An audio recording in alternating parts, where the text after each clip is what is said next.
ક્લાસમાં કેટલા વિદ્યાર્થી થાય? સાહેબ તમે અમારી પાસે વિદ્યાર્થીઓની સંખ્યા ગણાવો હો કે ભણાવો હો? બધી જગ્યાએ પછી ફી અને પૈસા ન જોવાના હોય. અમે ભણવાની ફી ભરી છે, વિદ્યાર્થીઓ ગણવાની નહીં.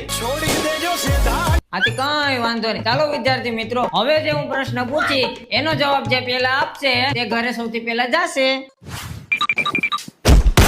આ દફતર કોને બહાર ઘા કર્યો? સાહેબ દફતર મેં ઘા કર્યું અને તમારા આ સવાલનો પહેલો જવાબ મેં જ આપ્યો. તો હવે હું ઘેર જાઉં? એક મિનિટ બેટા, એક મિનિટ. હું આપણે તમને પ્રશ્ન પૂછું ને એનો જવાબ તમે આપીને ઘેરે જઈજો હો. કયું પક્ષી સૌથી વધારે ઝડપથી ઉડે છે ઈ કયો? જેને ઉતાવળ હોય ઈ. અરે તારી તો તારા પપ્પા શું કામ કરે? મારા બાપા ઇન્કમ ટેક્સ ઓફિસર છે. કેતા હોય તો નિહારે ફી ભરવા મોકલું. અરે વિનય બેટા તો કેવો હોશિયાર દીકરો છે. તો બધા પ્રશ્નના એકદમ સાચા જવાબ આપ્યા છે. તો બધી પરીક્ષામાં પાસ છે એમ જ અમાય. તારે જાવું હોય તો તું જઈ શકે છે હો.